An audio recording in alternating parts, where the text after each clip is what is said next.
그래서 제가 이번에는 이러한 정보 아키텍처를 빅데이터를 포함해가지고 전체적으로 가져가도록 하기 위해서 구성해야 되는 필요한 인프라스트럭처, 필요한 솔루션이 무엇인지, 그리고 그를 위한 플랫폼에 대한 말씀을 드리고자 합니다. IBM 빅데이터 플랫폼이라고 정의를 내리고요.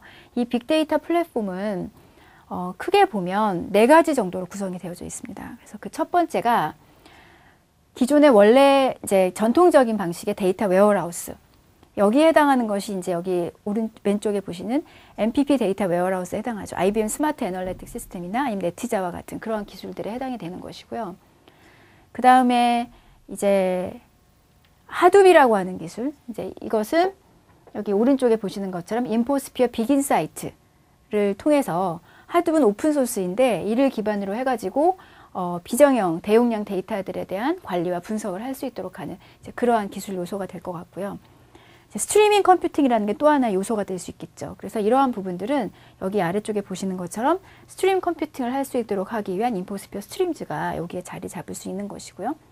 또 데이터 웨어하우스 또는 빅인사이트, 스트림즈와 같은 이러한 기술 요소들과 통합적인 어떤 구조를 가져갈 수 있도록 하기 위해서는 정보 통합이라고 하는 게 매우 중요한 요소가 될 거고요.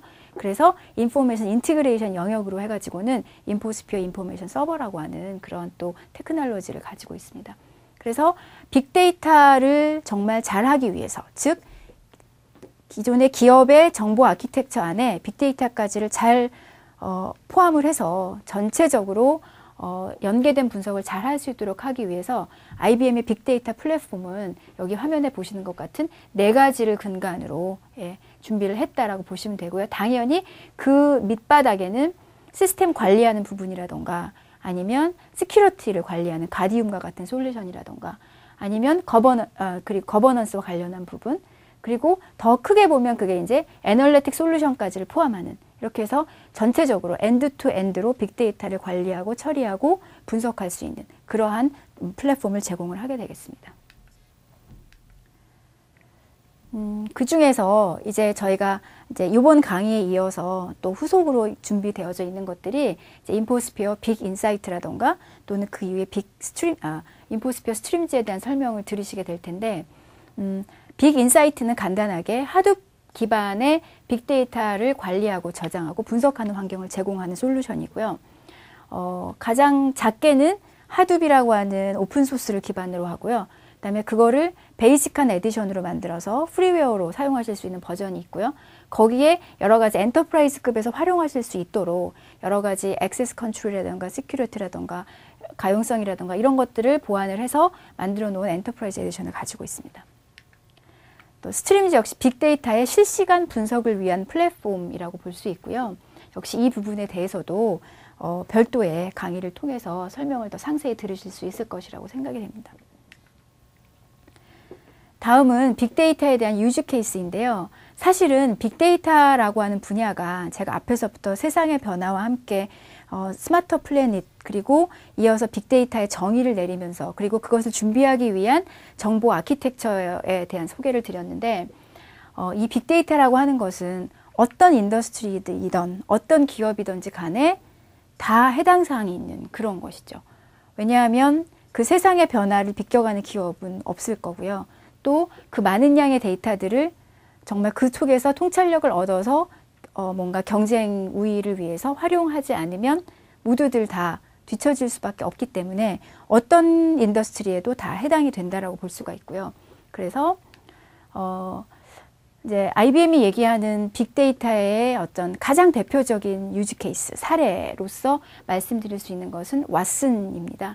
여기 화면에 보시는 것은 미국의 유명한 퀴즈쇼이고요.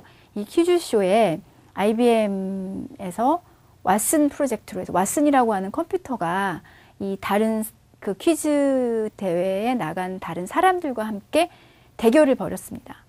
여기서 말하는 이 대결은 이 왓슨이라는 컴퓨터가 당연히 인터넷은 단절되어져 있는 상황이었고요. 정보를 모두 가지고 있는 상태에서 사회자가 말로 질문을 하는 거죠.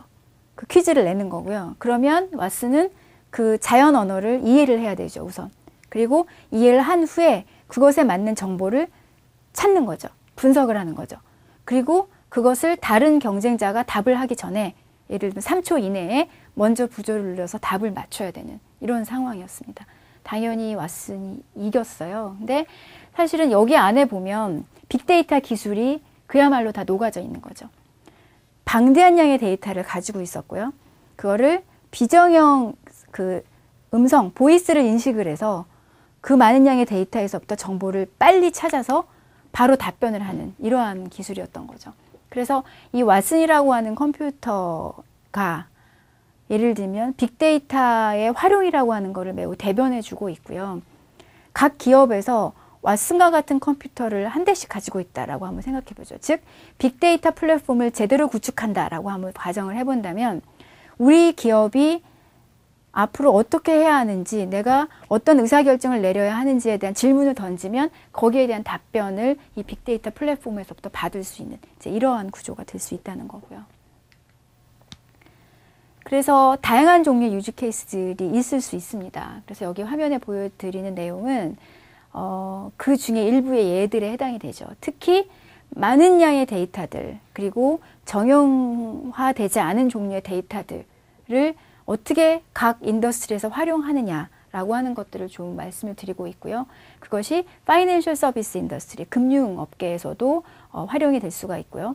아니면 트랜스포테이션이나 아니면 콜센터라든가 아니면 각 통신산업에서 역시 마찬가지로 이런 비정형의 많은 양의 데이터들, 그리고 뭐 정형이라 할지라도 그런 대용량의 데이터들을 활용을 할 수 있는 사례들을 다 가지고 있습니다.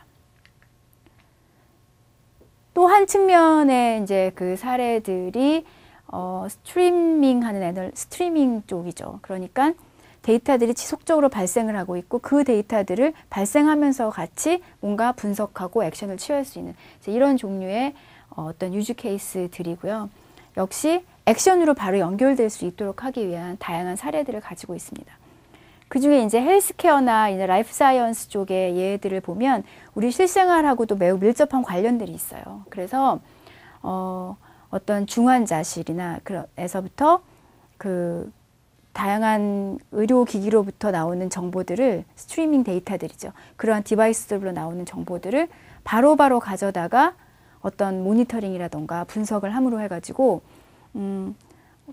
위험에 처한 환자들을 조기에 경보 발견을 해가지고 조치를 취할 수 있는 이제 이러한 시스템을 구축하는 데 역시 이 스트리밍 기술이 활용이 되었다는 것입니다. 자, 그럼 제가 마무리를 하도록 하겠습니다. 앞에서 제가 설명드린 것처럼 세상이 변화하고 있는데 이제 그 변화의 중심에는 정보라고 하는 것이 있고요. 그 정보라고 하는 것이 기존에 가지고 있던 트레디셔널한 데이터 소스들, 뭐 예를 들면 물건을 사고 팔 때 발생하는 데이터, 아니면 은행에서 트랜잭션을 일으킬 때 발생하는 데이터, 콜센터로 전화할 때 발생하는 데이터, 이런 종류의 데이터들이 있지요. 그러면 이러한 종류의 데이터들은 정형화된 정보로 해서 데이터가 인티그레이션이 트레디셔널 DW로 되어져 왔습니다. 그렇다면 여기에 과거에는 활용하지 못했던, 하지만 세상의 변화에 의해서 너무나 많이 발생하고 있는 종류의 데이터들이 있어요. 그 여기 보시는 뭐 아까 설명드렸던 여러 가지 디바이스 정보들, 스마트폰의 SMS 메시지나 소셜 정보, 이러한 정보들, 소스들이 있습니다. 즉 3V로 대변되는 아이들이죠. 다양한 종류, 그 다음에 매우 신속하게 발생하고 그리고 많은 양의 데이터, 이제 이런 종류의 데이터들이 있을 것이고, 그러면 이들까지도 이제는 분석의 환경 안에 기업의 엔터프라이즈 인포메이션 아키텍처 안에 얘를 갖다 넣어야 하는 거죠. 그래서 나올 수 있는 게 뭐냐 하면 바로 여기 보시는 것처럼 빅데이터 플랫폼이라고 하는 거죠. 이 빅데이터 플랫폼 안에 아까 말씀드렸던 이런 정보의 소스들, 그리고 세상의 변화에 의해서 새로 나오게 된 정보의 소스들, 이런 것들이 이 안으로 들어오게 되는 것이고요. 이 안에서는 그러면 전통적인 데이터 웨어하우스도 있을 수 있겠지만 거기에 추가적인, 그래서 3V를 잘 관리할 수 있도록 하기 위한 기능들, 그리고 또 이들을 쉽게 사용할 수 있도록 하기 위한 기능, 또 이것이 얼마나 안정적이고 그리고 가용성을 가지고 대응할 수 있도록 하겠냐 하는 이러한 기능들까지를 다 포함하는 이런 빅데이터 플랫폼이라고 하는 것을 만들게 되는 것이고요. 그럼 이렇게 만들어진 빅데이터 플랫폼을 통해서 결국 사용자들은, 여기서 말하는 사용자란 기업의 임원이 되실 수도 있고요. 아니면 파워 유저들, 아니면 콜센터의 직원들, 또는 불특정 다수의 그런 여러 가지 고객들도 될 수 있는 거죠. 그래서 이러한 사람들이 리포팅도 받을 수 있고, 아니면 여러 가지 분석도 수행하고, 또 의사결정도 바로 진행할 수 있게 되는 것이고요. 자, 이런 것들이 정말 제대로 잘 된다.